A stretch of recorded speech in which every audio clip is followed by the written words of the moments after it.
Haleluya, salam sehat, salam olahraga untuk kita semua. Haleluya. Di dalam Yesus ada keselamatan yang pasti. Di dalam Yesus ada pemulihan. Di dalam Yesus ada kelepasan. Di dalam Yesus ada mujizat kesembuhan. Allah kita dalam nama Tuhan Yesus, Allah yang kaya, ya, yang tidak terbatas kuasanya, tidak terbatas karunia-karunia Roh Kudusnya yang diberikannya bagi setiap orang yang mau menerimanya. Ya, siapapun kita akan bisa dipakai Tuhan mendeklarasikan kuasa Tuhan. Karena firman Tuhan berkata Markus 16 ayat 16 sampai ke bawah, bahwa tanda-tanda orang percaya dan dibaptis akan diberikan kuasa untuk menumpangkan tangan kepada orang-orang yang sakit, untuk mengusir setan dan lain sebagainya. Oleh karena itu, siapapun kita, orang-orang percaya, mari kita terus belajar, ya, berani mendeklarasikan kuasa Tuhan. Kuasa Tuhan tidak hanya dilakukan oleh pendeta ataupun juga pelayan-pelayan yang lainnya.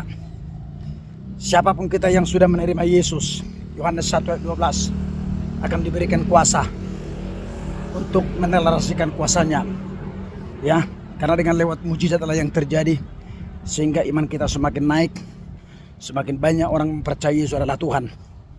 Haleluya, ya. Terus kita belajar mempraktekkan kuasa Tuhan supaya kita melihat pekerjaan-pekerjaan Tuhan yang luar biasa, ya. Mendeklarasikan kuasa Tuhan itu tidak harus sekolah tinggi-tinggi. Yang penting kita belajar kepada Alkitab, perubahan kita setiap hari, menjaga kekudusan supaya kita semakin diurapi Tuhan dan melakukan ajaran Tuhan setiap hari, ya. Dan juga memberikan waktu kita untuk berpuasa supaya kita semakin diurapi Tuhan, dua-dua kita semakin diurapi Tuhan. Karena Yakobus berkata, doa orang benar bila dengan yakin didoakan sangat besar kuasanya, ya. Dan berobat juga ke rumah sakit tidak salah, ya, itu juga alat Tuhan. Medis, puskesmas, klinik, dan juga rumah sakit yang lainnya, dokter dan lain sebagainya, itu juga alat Tuhan, dipakai Tuhan untuk menyembuhkan orang-orang yang sakit. Jadi ada dua hal kesembuhan. Kesembuhan ilahi, yaitu langsung dari Tuhan Yesus melalui kuasanya, dan kesembuhan secara umum, yaitu kedokteran. Jadi kedua hal ini dipakai Tuhan menjadi alatnya.